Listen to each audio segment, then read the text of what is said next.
Hello guys.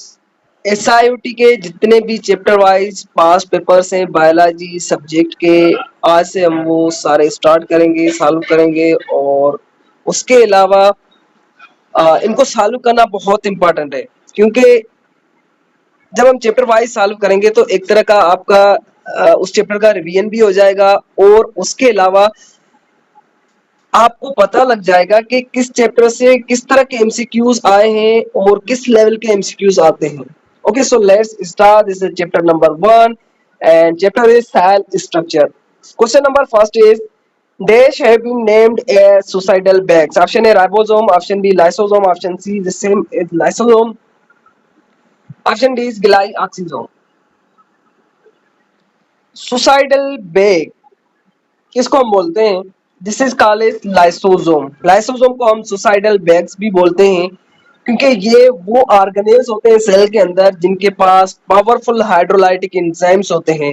जब ये enzymes release होते हैं सेल के अंदर तो ये सारे सेल के कंटेंट्स को, इवन सेल्स को ही डाइजेस्ट कर जाते हैं। ठीक है, तो इनको हम क्या बोलते हैं? These are called as suicidal bags. Question number second, it the self digesting of a cell by releasing the contents of lysosome within the cell. Option A phagocytosis, option B autolysis, option C exocytosis, option D is none of these. Self digesting of the cell by releasing the contents of the lysosome within the cell. This process is called as autolysis. Auto means self and lysis means breakdown or digestion. Self digestion of the cell, it occurs by the rupture of the membrane of lysosome, और इसमें होते हैं powerful hydrolytic enzymes जो कि cell को digest कर जाते हैं, और ये एक सेल्फ प्रोसेस होता है। इस प्रोसेस को हम क्या कहते हैं? Autolysis. Question number 3 is cristae are the structural components of, option A chloroplast, option B mitochondria, option C endoplasmic reticulum, option D Golgi complex. Cristae वो स्ट्रक्चरल कंपोनेंट्स होते हैं जो इनर माइटोकॉन्ड्रियल मेम्ब्रेन के फोल्ड्स होते हैं। As you know that mitochondria is double membrane bounded organelle, और इसका जो इनर मेम्ब्रेन होता है वो इनसाइड फोल्ड्स बनाता है, और इन फोल्ड्स को हम क्या बोलते हैं? क्रिस्टे। और ये सरफेस एरिया को इंक्रीज करते हैं for the ATP production and electron transport chain के जितने भी एंजाइम्स होते हैं वो इसी क्रिस्टे और मेम्ब्रेन पे अटैच्ड होते हैं। So correct option is B. Question number 4 is dash are contained with ova egg cell but not within the head of the sperm cell. Option A like nucleus, option B chloroplast, option C is mitochondria, option D is endoplasmic reticulum. तो जो mitochondria होता है वो egg cell के अंदर तो होता है, बट वो हेड ऑफ स्पर्म्स में नहीं होता, बट जो मिडिल पॉट होता है स्पर्म का उसमें प्रेजेंट होता है। So correct option is mitochondria. Question number 5 is it is the colorless proteinous ground substance that fills the chloroplast. Option A inner membrane, option B outer membrane, option C thylakoid, option D stroma. Colourless proteinous ground substance जो कि chloroplast को fill करता है, it is called as stroma. Question number 6 is the basic protein subunit of intermediate filament is, option A tubulin, option B actin, option C myosin, option D vimentin. Okay, so intermediate filament का जो basic subunit होता है protein का, it is the vimentin. Question number 7 is in a transverse section of cilia the arms of a sub fibers are made up of, option A vimentin, option B nexin, option C tubulin, option D is myosin. So जब हम transfer section लेते हैं सीलिया का तो उनके जितने arms होते हैं उनके सब फाइबर्स बने होते हैं नेक्सिन के, और ये जो नेक्सिन होता है ये फॉर्म करता है link between adjacent microtubule doublets, और हेल्प करता है in maintain the axonemal structure. ठीक है, question number 8 is it is not membranous organelle, option A peroxisome, option B lysosome, option C mitochondria, option D ribosome. Non membranous organelle it is the ribosome. Ribosome के पास कोई भी membrane नहीं होता। Question number 9 is each centriole is formed of how many triplet of microtubules? Option A 6 group, option B 9 group, option C 27 group, option D 54 groups. Each centriole is formed by 9 group of peripheral tubulets triplets of microtubule. So B option is the correct. Centriole has 9 peripheral microtubule triplets. Question number 10 is in 1955, Bradford suggested that option A movement of flagellum, option B movement of cilia, option C movement of a cell, option D movement of cilia and flagella. Bradford suggested that movement of both cilia and flagella is related to axonal microtubule and arranged and sliding mechanism. ठीक है, इसे क्या बताया था? Movement of both cilia and flagella is related to axonal microtubular arrangement. ठीक है, but यहाँ पे सिंपल लिखा हुआ है movement of cilia and flagella both. Question number 11, which one of the following eukaryotic cell structure does not contain DNA? Option A nucleus, option B mitochondria, option C ER, option D chloroplast. तो जो endoplasmic reticulum होता है उसके पास कोई अपना DNA नहीं होता, but nucleus, mitochondria और क्लोरोप्लास्ट के पास अपना जेनेटिक मटेरियल या डीएनए प्रेजेंट होता है. Question number 12, in the nucleus eukaryotic cells the genetic material is complexed with proteins and organized into linear structures called option A centrole, option B histone, option C chromosome, option D is plasmid. Eukaryotic के nucleus में जो genetic material होता है वो कॉम्प्लेक्स्ड होता है in the proteins और एक लीनियर स्ट्रक्चर बनाता है जिसको हम बोलते हैं क्रोमोसोम. ठीक है, तो ये जो जितना भी जेनेटिक मटेरियल होता है वो फोल्ड होता है इनटू द हिस्टोन प्रोटीन्स और ये हिस्टोन प्रोटीन्स फर्दर बनाती हैं thread like structures called as chromatin. फिर जो क्रोमेटिन होता है वो कंडेंस होकर बनाता है chromosome. Question number 13, which of the following statement does not apply to the nuclear envelope? Option A is it is a double membrane. Option B, it is porous through the which materials enters and leaves. Option C, it is continuous within endoplasmic reticulum. D option, it has infoldings to form cristae. Nuclear envelope पे कौन सा structure applicable नहीं है, हम apply नहीं कर सकते?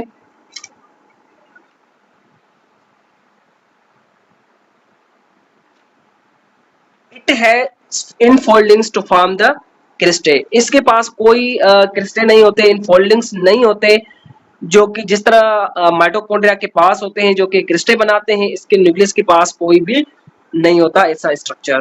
Question number 14, some proteins are found in the plasma membrane. What part of the protein is within the membrane itself? Option A hydrophilic region, option B hydroponic region, option D hydrophobic region, option C hydroxyl region. कुछ ऐसे proteins होते हैं जो plasma membrane में present होते हैं और उनका जो कौन सा पार्ट होता है जो कि what part of the protein is with in the membrane itself. तो कौन सा पार्ट जो होता है वो मेम्ब्रेन के अंदर ही होता है. It is the hydrophobic part. एक होता है हाइड्रोफिलिक पार्ट और एक होता है हाइड्रोफोबिक. जो हाइड्रोफिलिक होता है वो आउटर साइड होता है, जो हाइड्रोफोबिक होता है वो इनसाइड द मेम्ब्रेन प्रेजेंट होता है, आमने सामने होता है. जो डबल लेयर होता है मेम्ब्रेन का, बायलिपिड लेयर होता है, उसमें जो इन द मेम्ब्रेन पार्ट होता है it is the hydrophobic part. Question number 15, specialized vacuoles containing molecules that catalyze the hydrolysis of macromolecules are called. Option A nucleoli, option B ribosome, option C lysosome, option D chromosomes. Specialized vacuoles containing molecules that catalyze the hydrolysis of macromolecules. It is called as the digestion or breakdown of macromolecules. Okay. This specialized vacuole is called as lysosome. हमने पहले भी देखा कि lysosome के पास powerful hydrolytic enzymes होते हैं जो कि बड़े बड़े मॉलिक्यूल्स को डाइजेस्ट करते हैं, तोड़ते हैं. Question number 16 is during the metamorphosis from tadpole to frog which of the following organelle would cause the cell of the tail of tadpole to be broken down and digested? Option A ribosome, option B lysosome, option C Golgi body, option D endoplasmic reticulum. This is the quite simple question. एक process होता है Metamorphosis in the tadpole of frog, in the tadpole of frog. तो उनमें कौन सा organelle जो होता है जो कि काज करवाता है break down and digestion of the tail of tadpole. Okay, तो ये होता है लाइसोसोम, और इसलिए हमने लाइसोसोम को सुसाइडल बैग भी बोला था। और ये एक प्रोसेस करवाता था ऑटोलाइसिस का। वो इसमें क्या होता है कि जो लाइसोसोम होता है उसका मेम्ब्रेन रप्चर कर जाता है और जितने भी एंजाइम्स होते हैं वो बाहर आ जाते हैं इनसाइड द सेल और सेल को डाइजेस्ट करना स्टार्ट करते हैं। Question number 17. Which of the following is component of both prokaryotic and eukaryotic cell? Option A chloroplast, option B ribosome, option C Golgi bodies, option D mitochondria. कौन सा component है दोनों prokaryotic और eukaryotic cell का? It is called as ribosome. दोनों में prokaryotic और eukaryotic में एक ऑर्गेनेल होता है जिसको बोलते हैं ribosome. Question number 18 is prokaryotic cell are different from the eukaryotic cell in lacking. Option A cell wall, option B ribosome, option C mitochondria, option D cell membrane. Prokaryotic cell different करते हैं from the eukaryotic cell in lacking the mito. Prokaryotic cells are different from eukaryotic cell in lacking mitochondria, क्योंकि prokaryotic cell lack करते हैं उनके पास mitochondria नहीं होता, इसलिए ये डिफर करते हैं from the eukaryotic cell. Question number 19. Which is the sequence of organelles that secreted protein would be passed through on its journey out of cell? Option A mitochondria, option B Golgi apparatus, option A is mitochondria, Golgi apparatus, cell membrane, option B cell membrane, mitochondria, Golgi apparatus, option C Golgi apparatus, rough endoplasmic reticulum, cell membrane, option D is rough endoplasmic reticulum, Golgi apparatus, cell membrane. तो कौन सा sequence होता है जिसके through जो हमारा protein होता है वो सीक्रेट होता है आउटसाइड द सेल? पहले क्या होता है कि रफ एंडोप्लाज्मिक रेटिकुलम जो कि प्रोटीन बनाता है, फिर ये प्रोटीन जाता है इनटू द गोल्गी एपरेटस जहाँ पे प्रोटीन का पैकेजिंग होता है, मॉडिफिकेशन होता है, देन ये जाता है टुवर्ड्स द सेल मेम्ब्रेन और वहां पे इसका सिक्रेशन होता है। So correct option is D, ये पाथवे होता है प्रोटीन का। Question number 20, which organelle helps in the digestion of tadpole tail? ये सेम ही क्वेश्चन रिपीट हो रहा है, it is the lysosome.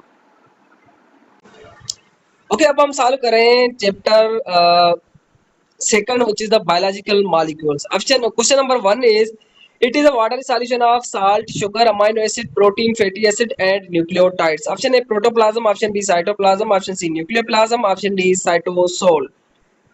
Watery solution of salt, sugars, amino acid, protein, fatty acid and nucleotide is called as cytosol. इसको हम क्या बोलते हैं? साइटोसोल बोलते हैं। साइटोसोल में ये सारे प्रेजेंट होते हैं, ये सॉल्यूशन होता है watery solution. Question number 2, it is given off during a condensation reaction. Option A carbon monoxide, option B water, option C oxygen, option D is carbon dioxide. Condensation एक ऐसा प्रोसेस होता है जहाँ पे दो मोनोमर्स स्मॉल मॉलिक्यूल्स यूनाइट करते हैं, आपस में मिलते हैं और एक वाटर मॉलिक्यूल रिलीज होता है। कंडेंसेशन के लिए एक और भी नाम होता है जिसको हम क्या कहते हैं? It is called as dehydration synthesis. Three question is, there are many dash that link water molecule help the water to absorb heat without a great change in temperature. Option A ionic bond, option B covalent bond, option C hydrophobic attraction, option D hydrogen bonding. There are many hydrogen bonds जिसके through जो water molecules होते हैं वो आपस में जुड़े होते हैं और जब टेम्परेचर इंक्रीज होता है तो ये हीट को एब्जॉर्ब करते हैं और इतना टेम्परेचर चेंज नहीं होने देते। ठीक है, so this is the hydrogen bonding. Question number 4 is, the high heat of vaporization means that water has option A high melting point, option B high boiling point, option C low melting point, option D high melting point. High heat of vaporization means that water is high boiling point. ठीक है, high heat of vaporisation का मतलब है कि vapour होने के लिए water को कितना हीट चाहिए। अगर ज्यादा होगा तो जाहिर सी बात है वाटर ज्यादा हीट एब्सॉर्ब करेगा, उसका बॉइलिंग पॉइंट ज्यादा होगा और उसके बाद जो हीट होगी वो ये वाटर मॉलिक्यूल खुद के अंदर एब्सॉर्ब करेगा और क्या करेगा, जो हाइड्रोजन बॉन्ड्स हैं वो ब्रेक करेंगे और फिर वाटर जो है गैस की फॉर्म में इवापोरेट हो जाएगा। Question number 5, at temperature below 4 centigrade, then is only vibrational movement in hydrogen bonding becomes. Option A more flexible, option B more rigid, option C less flexible, option D less rigid. जब temperature 4 centigrade से कम होता है तो water के अंदर सिर्फ और सिर्फ वाइब्रेशनल मूवमेंट होता है और जो हाइड्रोजन बॉन्डिंग होता है वो मोर रिजिड हो जाता है, मोर रिजिड हो जाता है, क्योंकि नॉर्मली क्या होता है, जो वाटर के अंदर हाइड्रोजन बॉन्डिंग होते हैं वो टूटते हैं फिर फॉर्म होते हैं, फिर टूटते हैं फिर फॉर्म होते हैं, बनते हैं टूटते हैं, इस तरह होता है। बट जब टेम्परेचर लो होता है तो ये जो बॉन्डिंग होता है ना, हाइड्रोजन बॉन्डिंग, वो फिक्स हो जाता है, वो टूटता नहीं है, वो रिजिड हो जाता है। और जो वाटर होता है उसका स्ट्रक्चर जो होता है सॉलिड की तरह रिजिड हो जाता है, ठीक है। क्योंकि carbohydrate are compound of carbon, hydrogen and oxygen in the ratio of option A 1:2:1 और 2:2, option B is 1:2:1, option C is 2:1:1, option D is 2:1:2। Carbohydrate बना होता है कार्बन, हाइड्रोजन और ऑक्सीजन का, और इसमें जो कार्बन, हाइड्रोजन, ऑक्सीजन का रेशियो होता है वो होता है 1:2:1, ठीक है। So correct option is B. Question number 7 is select the non-reducing sugar. Option A sucrose, option B maltose, option C lactose, option D glucose. तो sucrose it is the non reducing sugar, इसका कोई reduction नहीं होता, और ये जो sugar होता है ये प्लांट्स में इस फॉर्म में ही ट्रांसपोर्ट करता है क्योंकि ये नॉन रिड्यूसिंग शुगर होता है। Okay, question number 8 is select the trios which are intermediate in respiration and photosynthesis. Option A ribose and glyceraldehyde, option C glyceraldehyde deoxyribose, option C dihydroxyacetone and ribose, option D is glyceraldehyde and dihydroxyacetone. Triose means 3 carbon sugar और intermediate होते हैं in the respiration photosynthesis are glyceraldehyde and dihydroxyacetone. Question number 9, it is used in the synthesis of NADP, nicotinamide adenine dinucleotide and NADP phosphate. Option A glucose, option C B is ribose, option C fructose, option D galactose. Nicotinamide adenine dinucleotide and nicotinamide adenine dinucleotide phosphate.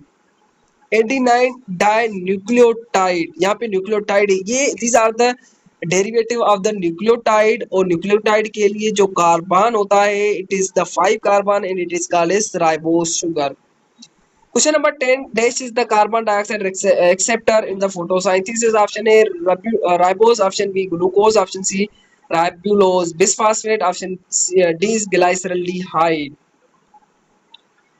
क्योंकि जो carbon dioxide acceptor होता है photosynthesis process में it is the ribulose bisphosphate, ribulose 1,5 bisphosphate. Okay, question number 12 is it has 4 carbon atoms. Option A dihydroxyacetone, option B erythrose, option C ribose, option D glyceraldehyde. 4 carbon atom is present in the erythroz. Erythroz it is the 4 carbon carbohydrate. Okay.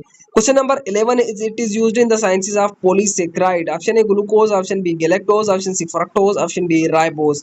polysaccharide की sciences के लिए जो use होता है it is called as glucose. Glucose mostly polysaccharides में use होता है। Question number 13, these are structural isomers. Option A ribose and glucose, option B glucose and fructose, option C fructose and ribose, option D is ribose and galactose. Okay, so glucose and fructose these are called as the structural isomers because they have the same chemical formula. chemical formula तो same होता है C6H12O6, but इनका जो structure होता है वो थोड़ा different होता है। So it is these are called as structural isomers. Question number 14, laboratory manufactured sugars are. Option A sucrose and sucralose, option C sucralose and galactose, option C tagatose and sucrose, option D tagatose and sucralose. So correct option is D. These are called as laboratory manufactured sugars. Question number 15, it is hardly found in nature. Option A glucose, option B galactose, option C L glucose, option D glucose. Normally हमारे body के अंदर जो glucose होता है it is the D glucose. जो L glucose होता है ये हार्डली होता है, रेयर होता है in the nature. Question number 16, it is the most abundant disaccharide in nature. Most abundant disaccharide in nature it is the sucrose. ठीक है, sucrose is the most abundant disaccharide, क्योंकि इसकी किसका बना होता है, डाइसेक्राइड है तो ग्लूकोज और फ्रक्टोज का बना होता है। Question number 17 is it is the common it is the only common non reducing sugar. Option A fructose, option B sucrose, option C cellulose, option D glycogen. तो non reducing sugar it is the sucrose. Question number 18 is select the property which make proteins to have filamentous structure. Option A they are non-elastic, option B they are soluble in aqueous medium, option C, they can be crystallized, option D, they have secondary structure. So filamentous structure of the filamentous structure की वजह से जो protein के पास property होता है, it is the option A, they are non elastic, इनमें कोई elastic नहीं होता। Question number 19, all are the constituent which make hydrophilic acid of phospholipid except, option A choline, option B phosphate, option C glycerol, option D ethanol. तो ethanol hydrophilic head नहीं बनाता phospholipid का। Question number 20, absence of which compound is likely to affect the synthesis of bile, option A terpene, option B glycerol, option C steroid, option D choline। तो steroid की absence की वजह से जो synthesis होता है बाइल का वो अफेक्ट होता है। So this was